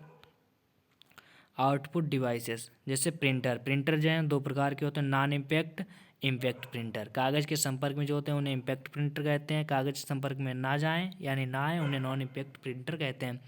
इम्पैक्ट के अंतर्गत कैरेक्टर प्रिंटर और लाइन प्रिंटर आते हैं। जो एक बार में एक अक्षर को प्रिंट करे उसे कैरेक्टर प्रिंटर कहते हैं, एक बार में एक लाइन को प्रिंट करे उसे लाइन प्रिंटर कहते हैं। रेलवे या डाकघर में इनका यूज किया जाता है। DMP डॉट मैट्रिक्स प्रिंटर या मोनो, सबसे ज़्यादा यूज भारत में जो होता है वो DMP का ही होता है। इंडिया में सबसे ज़्यादा किसका यूज होता है, तो आपका क्या आंसर आएगा, DMP डॉट मैट्रिक्स प्रिंटर का इंडिया में सबसे ज़्यादा यूज होता है। इंडिया में सबसे ज़्यादा यूज किसका होता है, डॉट मैट्रिक्स प्रिंटर का यूज होता है। नॉन इम्पैक्ट के अंतर्गत पेज प्रिंटर और इंकजेट प्रिंटर आते हैं। लेजर प्रिंटर जो सबसे अच्छा और सूखा पाउडर टोनर के रूप में भरा होता है, और एक कलर प्रिंटर भी होता है। थर्मल प्रिंटर थर्मोक्रामिक किरणों का यूज होता है इसमें। नेक्स्ट चलिए देखते हैं। जो आपका प्रिंटर होता है उसकी क्वालिटी को हम लोग DPI में चेक करते हैं। DPI एक इसकी यूनिट होती है जिसका फुल फॉर्म होता है डाट पर इंच होता है। DPI अच्छा होना चाहिए प्रिंटर की क्वालिटी के लिए, जितना अच्छा DPI होगा उतनी ही प्रिंटर की क्वालिटी हाई एंड अच्छी होगी। Monitor VDU virtual display unit जिसका फुल फॉर्म होता है, आकार इसका डायगोनली होता है, क्वालिटी पिक्सल में होती है। अब ये आपके फुल फॉर्म में याद रखिएगा। CRT कैथोड रे ट्यूब पुराने मॉनिटर में इसका यूज होता था। LCD liquid crystal display, LED light emitting diode, LED TFT जो कि LED थी, जो कि TFT अब जो है थिन फिल्म ट्रांजिस्टर का यूज किया जाता है, कि इसका फुल फॉर्म ये होता है। ऐसी डिवाइस जो इनपुट एंड आउटपुट दोनों हैं वो आप लोग देख लीजिए। कुछ ऐसी डिवाइस हैं जो आपकी इनपुट एंड आउटपुट दोनों एग्जाम में पूछी जाती हैं, जैसे मॉडुलेटर जिसका फुल फॉर्म होता है मॉडुलेटर, डीमॉडुलेटर इसका फुल फॉर्म होता है। Headsets fax scanner plus printer का मिक्सचर है, उसे फैक्स कहते हैं। और साउंड कार्ड, देखिए नेक्स्ट देखिए आप, दो प्रकार के आउटपुट डिवाइस कौन से हैं? मॉनिटर, दो प्रकार के आउटपुट डिवाइस कौन से हैं? मॉनिटर एंड प्रिंटर, ये आपके आउटपुट डिवाइस। दो प्रकार के आउटपुट डिवाइस कौन से हैं? यानी दोनों प्रकार के दो आपके जो हैं वो आउटपुट डिवाइस कौन से हैं? आप क्या आंसर होगा इसमें आपका? Monitor and printer. Dot matrix किस उपकरण की किस्म है? तो आपका प्रिंटर। टेक्स्ट की पंक्ति के आरंभ में जाने के लिए कुंजी दबाएं, तो आपका आंसर आएगा home. Fourth dot dot on dot dot सर्वाधिक सामान्य input device. Keyboard and mouse, keyboard में फंक्शन की संख्या होती है वो आपकी 12 होती है, जैसा कि आप लोगों को ऊपर बता दिया गया है। जो संख्या होती है वो 12 होती है। कौन सा एक प्रकार का माउस है? Optical, mechanical. कौन इनपुट डिवाइस नहीं है? तो आपका मॉनिटर जो है वो इनपुट डिवाइस नहीं है, जो कि एक आउटपुट डिवाइस है, जैसा कि अभी एक क्वेश्चन ऊपर मिला था जिसके अंतर्गत आप लोगों को पता है। नेक्स्ट देखिए, कंप्यूटर में पढ़े जाने वाले अलग अलग लंबाई चौड़ाई की लाइंस वाले कोड को क्या कहते हैं? तो आपका आंसर आएगा वार कोड। कंप्यूटर कीबोर्ड में कितने एरो बटन होते हैं? तो आपका आंसर आएगा 4। कौन माउस जैसा कार्य करता है? तो आपका आंसर आएगा ट्रैक बॉल, जो है वो सेम आपके माउस जैसा कार्य करता है। जो आपका ट्रैक बॉल है वो सेम आपके माउस जैसा कार्य करती है। देखिए आप लोग, वेरी इंपॉर्टेंट टॉपिक है, न्यू टॉपिक है, internet and triple W. Internet and triple W, internet protocols जो सेट ऑफ रूल्स जो है इसे इंटरनेट प्रोटोकॉल्स कहते हैं। इंटरनेट प्रोटोकॉल्स किसे कहते हैं? नियमों का एक सेट होता है, समुच्चय होता है, सेट होता है नियमों का, उसे इंटरनेट प्रोटोकॉल्स कहते हैं। HTTP का फुल फॉर्म पूछा जाता है आपसे, हाइपर टेक्स्ट ट्रांसफर प्रोटोकॉल इसका फुल फॉर्म होता है। और ये भेजेगा और जो सूचना है उसे भेजता है। और TCP जो है वो transmission protocol control protocol sorry transmission control protocol होता है, सूचना को छोटे पैकेटों के रूप में तोड़ता है या तोड़ने का काम करता है। आपसे एग्जाम में पूछा जाता है सूचना को छोटे छोटे पैकेटों के रूप में यानी बंडल के रूप में कौन तोड़ता है? तो आपका आंसर आएगा TCP transmission control protocol, IP internet protocol. फिर आगे आगे जो ये पैकेटों को TCP तोड़ देता है उनको ये आगे पैकेट को एक्सटेंड करता है। HTTP plus SSL, HTTP yes इसका फुल फॉर्म होता है hyper text transfer protocol secure. आपने देखा होगा कुछ वेबसाइट है उनमें एक ताला बन के आ जाता है, लॉक बन के आ जाता है, ये जो है वो यहीं से होता है, HTTPS होता है। SSL इसका फुल फॉर्म होता है सिक्योर सॉकेट लेयर, इसका फुल फॉर्म होता है एक ऐसा लॉक बन के नहीं आ जाता है, बॉक्स बन के आ जाता है उसमें, वही होता है HTTPS होता है। Father of internet, wind Surf को आपका फादर ऑफ इंटरनेट बोला जाता है, यानी इंटरनेट के जनक किसे कहते हैं? Wind Surf. HTML का फुल फॉर्म आपसे पूछा जाता है हाइपर टेक्स्ट मार्कअप लैंग्वेज। 1989 में टिम बर्नर्स-ली ने इसका आविष्कार किया गया था यानी डेवलप किया था। WWW या W3 भी इसे कहते हैं, इसका फुल फॉर्म होता है वर्ल्ड वाइड वेब। WWC का फुल फॉर्म होता है WW कंसोर्टियम यानी वर्ल्ड वाइड वेब कंसोर्टियम होता है। 4W यानी W4 या WWW का फुल फॉर्म होता है वर्ल्ड वाइड वेब, और बार्म इसका फुल फॉर्म होता है। आप लोग याद रखिएगा, यहाँ से बहुत सारे क्वेश्चन बनते हैं जो कि आप लोग नोट डाउन कर लीजिएगा, और आपको जो है इसका PDF है वो मेरी वेबसाइट पर मिल जाएगा, जो कि मैं आप लोगों को बताऊँगा। सबसे ज़्यादा प्रयोग होता है वो TCP या IP सेकेंडरी लेयर्स में जो होता है, TCP IP सबसे ज़्यादा प्रयोग होता है। इंटरनेट से जुड़ना, PC मॉडम, ISP और ब्राउज़र जो है वेब पेज को सर्चेत, क्रोम या ओपेरा मिनी, ये सारे आपके जो हैं वो ब्राउज़र हैं, ये सर्च इंजन की बात कार्य करता है। और जो आपका कम्युनिकेशन मीडियम है वो कोएक्सियल केबल के द्वारा किया जाता है, जो फाइबर या ऑप्टिकल फाइबर अच्छी जो कि जिसमें कि जो कि जुड़ा होता है फाइबर या ऑप्टिकल फाइबर, जो कि ऑप्टिकल जो आपकी फाइबर होती है अच्छी स्पीड देती है। सर्च इंजन जो है एक इंटरनेट साइट होती है जो कि जैसे कि गूगल, बिंग, इंडेक्स या रसिया का जो इंडेक्स जो है ये आपका रसिया का है, याहू, ETC इतने होते हैं। जो इंडेक्स आपका जो है सर्च इंजन ये रसिया का है। आपसे सर्च इंजन के बारे में भी पूछा जाता है एग्जाम में, आप लोग इसलिए इसे याद रखिएगा। नेक्स्ट देखिए, WW का प्रयुक्त भाषा, जो WW है प्रयुक्त भाषा जो आपकी HTML hyper text markup language या PHP pre hyper text processor है। IP एड्रेस, हर इंटरनेट साइट का एक एड्रेस होता है। जितनी भी इंटरनेट साइट है सबका अपना खुद का एक एड्रेस है। ये दो प्रकार का होता है, IPv4 और IPv6। जो आपका IPv4 होता है वो 32 बिट का होता है, जो IPv6 होता है वो आपका 128 बिट का, यानी 128 एंड 32, यानी 32 बिट का जो है वो आपका IPv4 होता है। IPv6 128 बिट का होता है। ये आपके एग्जाम में पूछा जाता है, इसलिए आप लोग याद कर रखिएगा 32 और 128, यानी 32 128 32 128।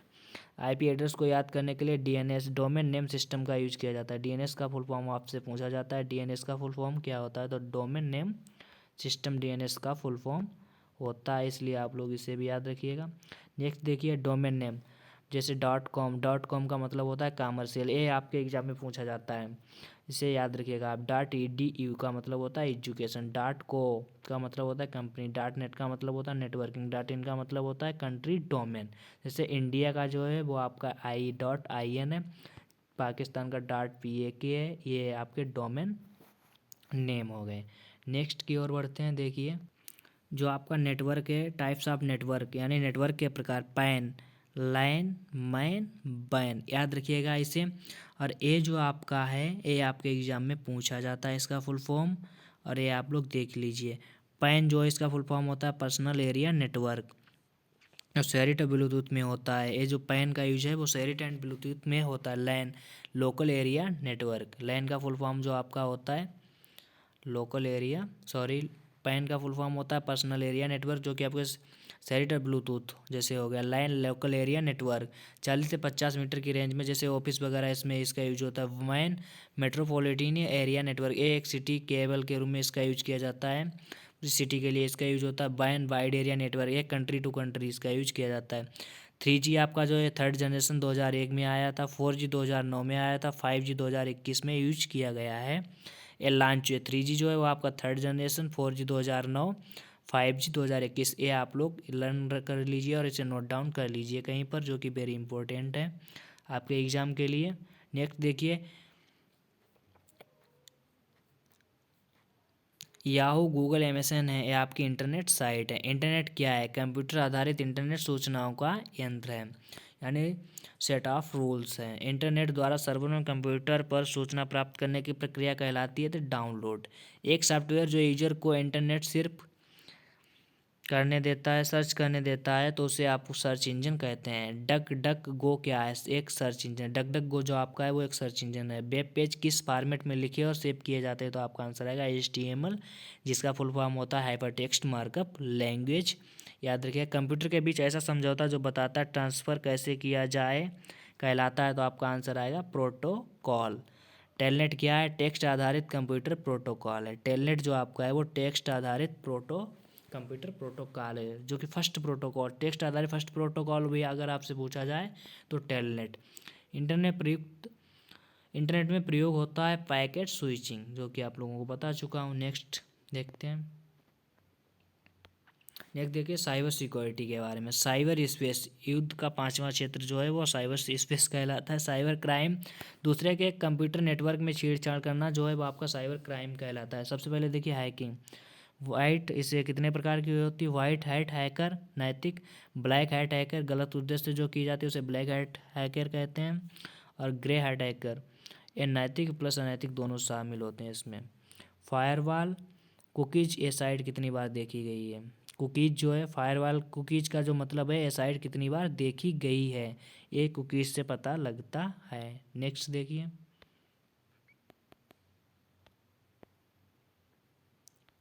नेक्स्ट आपका है नोट। हैकिंग हो जाने पर यूजर कंप्यूटर का सही प्रयोग नहीं कर पाता। डोस यानी डिनाइल ऑफ सर्विस, इसका फुल फॉर्म होता है, याद कर लीजिए। क्रिप्टोग्राफी, किसी सूचना को गुप्त तरीके से भेजना क्रिप्टोग्राफी कहलाता है, ये इसका सिंबल होता है क्रिप्टो कोड, जो आपका इनक्रिप्टेड कोड होता है उसका सिंबल होता है। Virus, virtual information resource under size, इसका फुल फॉर्म होता है, ये भी एक सॉफ्टवेयर होता है। मेलवेयर वायरस, सारे वायरस अपने कॉपी बनाते रहते हैं, जिसे मेलवेयर वायरस कहते हैं। टॉर्जन हॉर्स, जो कि नहीं बनाता, एक ऐसा वायरस है जो अपनी कॉपी नहीं बनाता है, टॉर्जन हॉर्स।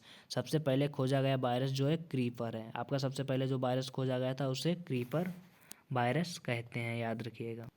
कुछ महत्वपूर्ण सम इम्पोर्टेंट वायरस, यानी कुछ महत्वपूर्ण वायरस हैं उनको देख लीजिए। माइक्रोएंजोल, बकना, कॉर्निकोवा, निम्बा, स्टारनेट, टिनवा, आई लव यू, नाइडोम, ये आपके जो हैं वो वायरस हैं।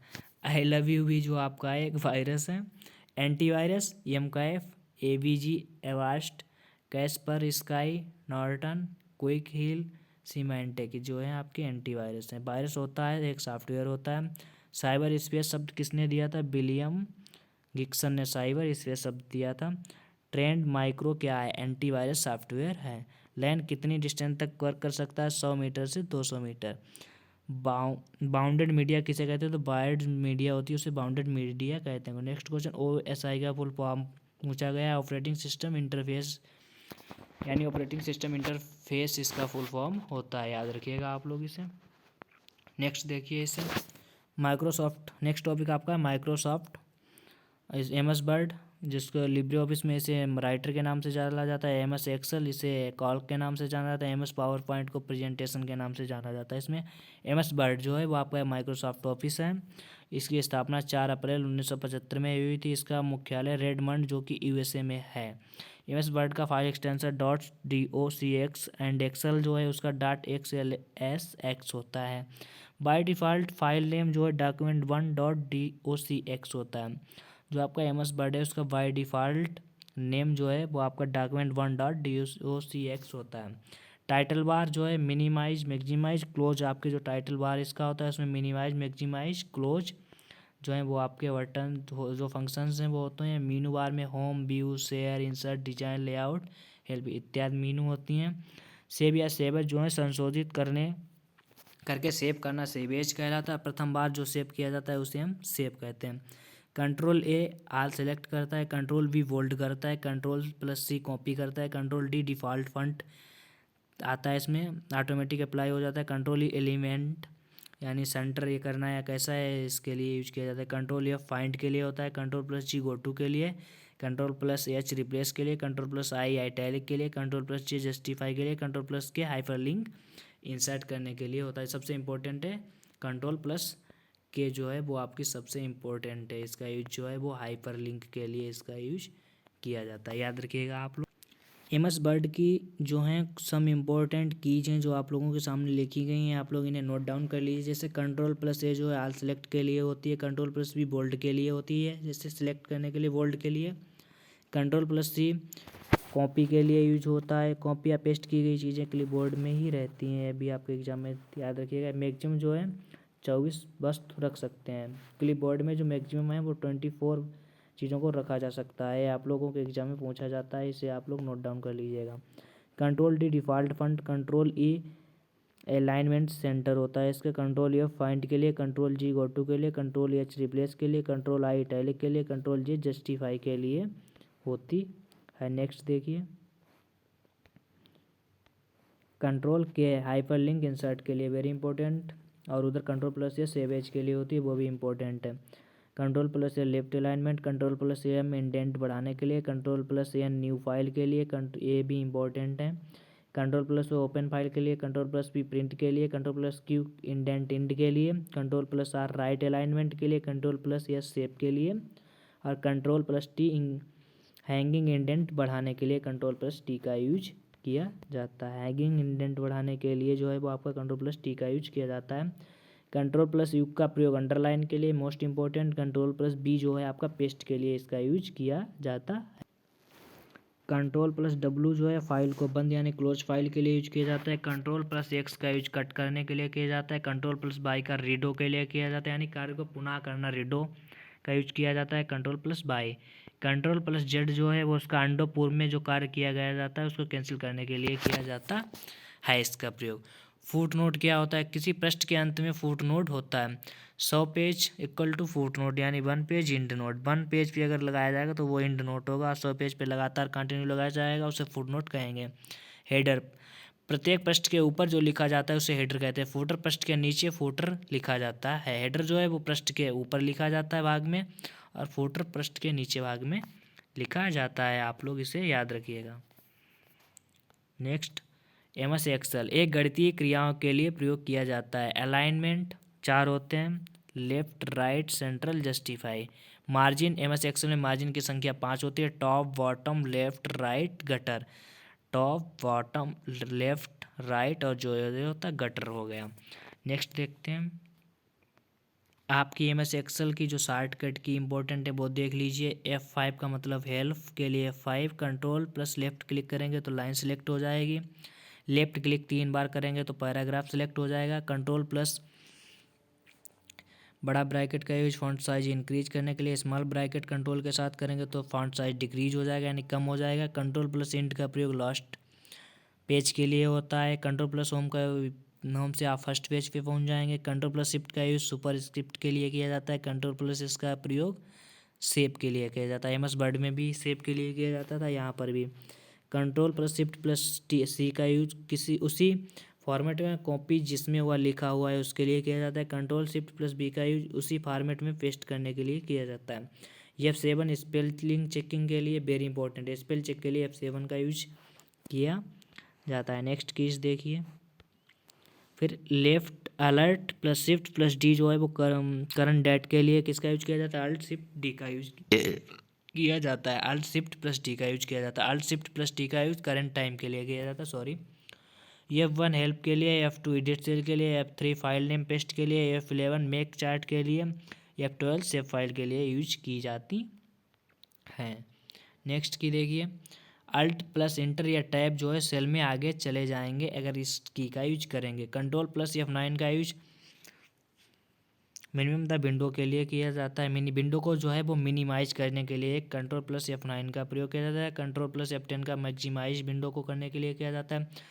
जिससे पूर्ण रूप से विंडो को खोलने के लिए जो मैक्सिमाइज किया और मिनिमाइज के लिए वो एक कंट्रोल प्लस F9 का यूज किया जाता है। कंट्रोल प्लस स्पेस का यूज जो है वो सिलेक्ट ऑल कॉलम के लिए किया जाता है। शिफ्ट प्लस स्पेस का यूज सिलेक्ट ऑल रो के लिए किया जाता है। कंट्रोल शिफ्ट प्लस इंसर्ट का जो है वो यूज न्यू रो या न्यू कॉलम सिलेक्ट के लिए किया जाता है, सॉरी सिलेक्ट करने के लिए इंसर्ट करने के लिए किया जाता है। अल्ट प्लस एम का use go to formula type के लिए जो है अल्ट प्लस एम का यूज किया जाता है। नेक्स्ट टॉपिक की ओर चलते हैं। कंट्रोल प्लस जी का यूज है वो हाइड सेलेक्टेड जो रो है, सिलेक्टेड रो है वो हाइड करने के लिए कंट्रोल जी का यूज किया जाता है। सिलेक्टेड कॉलम को हाइड करने के लिए कंट्रोल प्लस ओ का यूज किया जाता है। नेक्स्ट ये तो आपका एमएस वर्ड से एमएस ऑफिस से संबंधित हो गया। आप आ जाते हैं लिब्रे ऑफिस में के अंतर्गत आ जाते हैं, जो कि आपके एग्ज़ाम में पूछा जाएगा, जो कि आपके एग्ज़ाम की दृष्टि से बहुत ही महत्वपूर्ण है और हर बार पूछा जाता है। इसके अंतर्गत आते हैं आपके राइटर, कॉल्क, इम्प्रेस या presentation, MS Word, Excel, PowerPoint. ये एक एप्लीकेशन सॉफ्टवेयर है, यानी लिब्रे ऑफिस कैसा सॉफ्टवेयर है? ये एक एप्लीकेशन सॉफ्टवेयर है और ये एक ओपन सोर्स पर कार्य करता है, यानी कि फ्री ऑफ कॉस्ट है। ये लिनक्स, यूनिक्स व उबुंटू पर कार्य करता है। राइटर, सबसे पहले राइटर के बारे में देखते हैं। चलिए राइटर के बारे में देखते हैं। बाय डिफ़ॉल्ट जो आपका बाय डिफ़ॉल्ट सीट नेम है वो अनटाइटल्ड 1.odt होता है। जो odt है वो आपका राइटर का राइटर का जो odt है वो फाइल एक्सटेंशन नेम होता है। इसका जो फुल फॉर्म होता है ओपन डॉक्यूमेंट टेक्स्ट, इसका फुल फॉर्म होता है।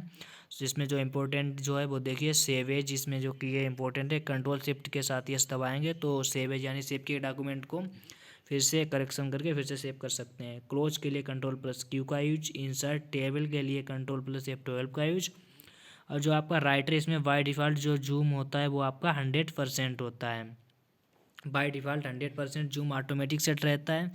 मैक्सिमम जूम 600% और मिनिमम जूम 20%, यानी 20 से 600% तक इसका जूम रेंज जो है इसकी 20 से 600%, यानी मिनिमम मैक्सिमम जूम। नेक्स्ट चलते हैं, अब आ जाइए राइटर के बाद कैल्क में आ जाइए। सेव एज के लिए कंट्रोल शिफ्ट प्लस एस का यूज, क्लोज के लिए कंट्रोल प्लस क्यू का use.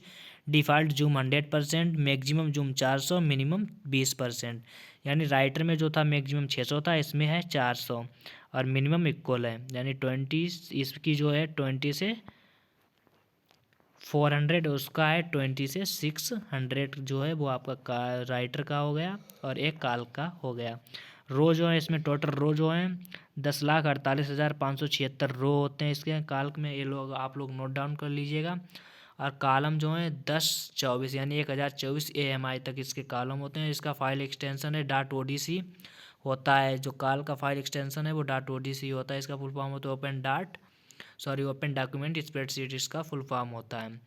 Fund size default fund इसमें 10 होता है, मिनिमम फंड 6 होता है और मैक्सिमम फंड इसमें 96 होता है। यानी जो आपका कैल के इसमें फंड साइज के अगर देखा जाए तो डिफ़ॉल्ट फंड 10 होता है, मिनिमम 6 होता है और मैक्सिमम 96 फंड साइज इसका होता है।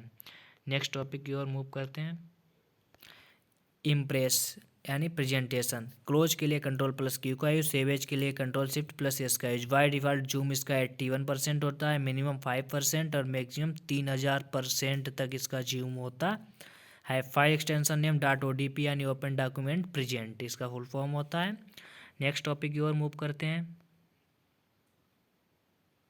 अब आपके एग्जाम में जहाँ से क्वेश्चन पूछे जाते हैं उसमें कुछ मोस्ट इम्पोर्टेंट सोशल साइट्स हैं, जैसे कि व्हाट्सएप की जो स्थापना हुई थी 2009 में इसकी स्थापना हुई थी और अमेरिका कैलिफोर्निया में हुई थी। व्हाट्सएप बिजनेस जो कि है इसकी स्थापना 2018 में हुई थी। इनके जो हैं इसके जो संस्थापक हैं वो जैन कुम प्लस ब्रायन एक्टम हैं, जो कि याहू के भी यही हैं। एंड व्हाट्सएप में जो है वो कितने लोग मैक्सिमम ऐड हो सकते हैं एक ग्रुप में? 257। व्हाट्सएप पर video file 16 MB video file और 16 से 100 MB जो वीडियो फाइल है वो 16 MB और 100 MB तक की रेगुलर फाइल अपलोड कर सकते हैं, यानी किसी को भेज सकते हैं। नेक्स्ट देखिए आप लोग ये सब नोट डाउन करते जाइएगा, कॉपी पेन लेके बैठिएगा। फेसबुक व्हाट्सएप को कब, यानी फेसबुक जो था उसने व्हाट्सएप को खरीद लिया है, लेकिन फेसबुक ने व्हाट्सएप को कब खरीदा? 2014 में इसे खरीदा गया। फेसबुक जिसका वास्तविक नाम द फेसबुक है, आपका जो फेसबुक है आप लोग सभी लोग यूज करते होंगे, जिसका वास्तविक नाम है द फेसबुक है। संस्थापक इसका मार्क जुकरबर्ग है, 2004 में आया था। ये जो इसका हेडक्वार्टर जो है वो कैलिफोर्निया में है। और जो है रिएक्शन 7 है, जैसे लाइक, इसकी 7 रिएक्शन है, like, love, hate, wow, sad, angry, care. ये इसकी जो रिएक्शंस है 7 है, ये भी इंपॉर्टेंट है, नोट डाउन कर लीजिएगा। किसी वीडियो को देखने के लिए जोड़ा गया जिसमें फीचर जोड़ा गया था उसे बाच कहते हैं। एक बार में कितने फ़ोटो अपलोड कर सकते हैं? 80 फ़ोटो। यानी जो आपका FB है यानी फेसबुक है उस पर आप एक बार में कितने फ़ोटो अपलोड कर सकते हैं? 80 फ़ोटो। इसका एशियन हेडक्वार्टर जो है वो आपका दक्षिण कोरिया में है। और फ्रेंड लिस्ट है, इसमें मैक्सिमम 5000 लोग ऐड हो सकते हैं फ्रेंड लिस्ट में। एक बार और आप लोग देख लीजिए इसको, मैं आपको फिर से रिपीट करें। सोशल साइट्स व्हाट्सएप जो है 2009 में इसकी स्थापना हुई थी। इसका हेडक्वार्टर अमेरिका कैलिफोर्निया में। जिस व्हाट्सएप बिजनेस है जिसका 2018 में आया था और जिसका इन दोनों के संस्थापक जो हैं, जो याहू का संस्थापक है जैन क्रूम और ब्रायन एक्टम, उन्हीं के द्वारा इसका डेवलप किया गया था। व्हाट्सएप ग्रुप में मैक्सिमम 257 लोग ऐड, 257 257 लोग यूज हो सकते हैं। व्हाट्सएप पर वीडियो फाइल जो है वो 16 MB तक की अपलोड कर सकते हैं, 100 MB तक रेगुलर फाइल अपलोड कर सकते हैं, यानी भेज सकते हैं। और नेक्स्ट देखिए आप, फेसबुक जो थी उसने व्हाट्सएप को 2014 में ख़रीदा है। फेसबुक का वास्तविक नाम द फेसबुक है, जिसका संस्थापक मार्क जुकरबर्ग है। इसे 2004 में डेवलप किया गया है। इसका हेडक्वार्टर कैलिफोर्निया में। ये 7 रिएक्शन होती हैं इसमें, लाइक, लव, हेट, वो, सैड, एंग्री, केयर, ये होती हैं। किसी वीडियो को देखने के लिए जोड़ा गया इसमें जो फेसबुक में जो है वो फीचर है वो बाच है, यानी बाच, देख पहनने वाली नहीं, देखने वाली वॉच। देखने को इंग्लिश में वॉच कहते हैं। एक बार में कितने फ़ोटो अपलोड कर सकते हैं? इसमें मैक्सिमम 80 फ़ोटो अपलोड कर सकते हैं फेसबुक पे। इसका एशियन हेडक्वार्टर दक्षिण कोरिया में। इसकी फ्रेंड लिस्ट में 5000 फ्रेंड हो सकते हैं। नेक्स्ट टॉपिक की ओर मूव कर। यूट्यूब देख लीजिए, इसकी स्थापना 2005 में हुई थी। इसे किसने? स्टीव चेन, जावेद करीम और चार्ल्स हार्ले ने इसका आविष्कार किया था। हेडक्वार्टर जो है इसका भी कैलिफोर्निया में है। और जो इसकी स्वामी कंपनी गूगल है, इसका जो मालिक है उसे गूगल, इसका जो मालिक है अल्फ़ाबेट.इंक, तो किसका मालिक है? आप गूगल पे कुछ देख लेते हैं। किसने? कार्गी विन और लैरी पेज ने इसका निर्माण किया था। स्थापना इसकी 1990 में हुई थी। अल्फ़ाबेट इंक जो है कंपनी है, जो अल्फ़ाबेट इंक है, इसमें भी इसकी कंपनी का नाम है अल्फ़ाबेट इंक है। इसके CEO जो हैं वो सुंदर पिचाई हैं, जो कि इंडिया के ही CEO हैं। इंडिया के ही CEO जो गूगल के CEO हैं वो इंडिया के ही हैं, सुंदर पिचाई जी, जो कि हैं इसके CEO हैं। देख लीजिए अच्छे से, गूगल किसने बनाया? कार्गी विन और लैरी पेज ने। स्थापना 1998 अल्फ़ाबेट इंक कंपनी। और जो इसके सीईओ हैं वो सुंदर पिचाई जी हैं। नेक्स्ट देखिए याहू, इसका जो संस्थापना हुई थी वो 1994 में हुई थी। एट अनदर हायरार्किकल ऑफिशियंस ओरलेट के लिए इसका यूज किया गया था। इसका होता है लिंक्डइन का जो है वो आविष्कार और ये सब देख लीजिए, ये भी एक इम्पोर्टेंट एप्लीकेशन है, साइट भी है। लिंक्डइन देख लीजिए 2002 में आई थी, रोजगार देने वाली साइट है, माइक्रोसॉफ्ट कंपनी द्वारा संचालित है। यानी जो ये लिंक्डइन है माइक्रोसॉफ्ट कंपनी द्वारा संचालित है, रोजगार देने वाली साइट है, 2002 में आई थी। इंस्टाग्राम देख लीजिए एफबी ने 2012 में खरीदा है। इंस्टाग्राम जो है इसको एफबी ने 2012 में खरीदा और व्हाट्सएप को 2014 में खरीदा है। इंस्टाग्राम को एफबी ने 2012 में, और एफबी बोले तो फेसबुक ने ही 2012 में, यानी मार्क जुकरबर्ग ने ही 2012 में इंस्टाग्राम को, 2014 में व्हाट्सएप को खरीदा।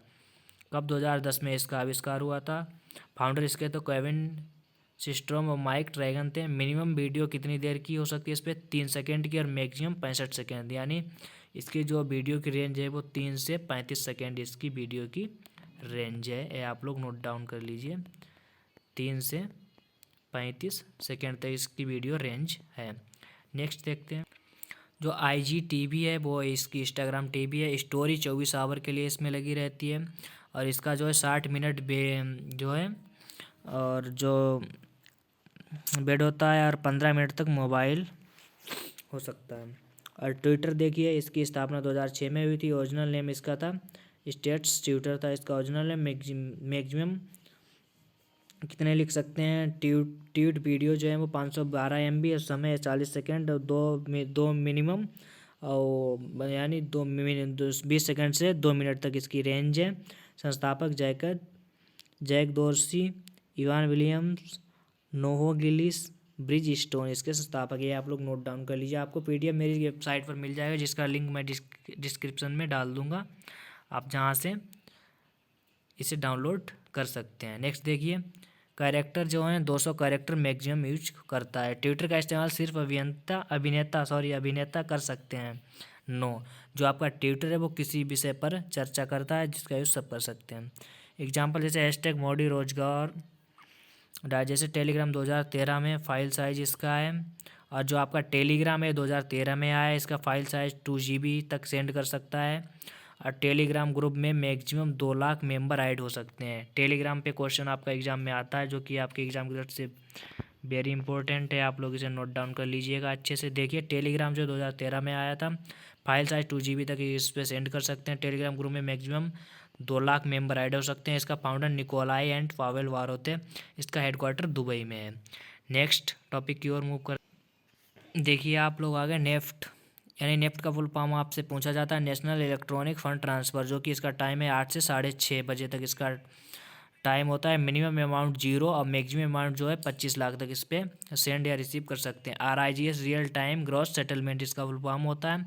8 से 4 PM इसका टाइम होता है। मिनिमम अमाउंट जो है 2 लाख और मैक्सिमम अमाउंट जो है इस पर 25 लाख हो सकता है। IMPS इसका फुल फॉर्म पूछा जाता है immediate payment service. Maximum limit इसकी जो है वो 2 लाख है। API ये आपसे एग्जाम में पूछा जाता है।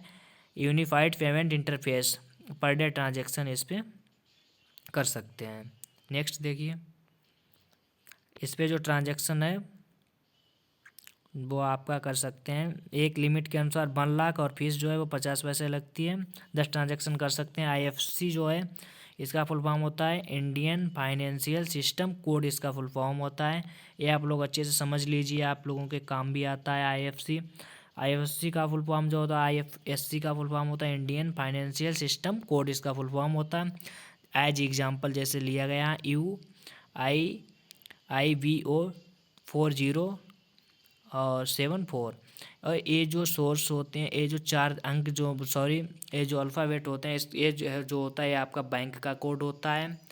और ये जो लगा होता है, ये जो होता है ये आपका होता है कंट्रोल नंबर होता है।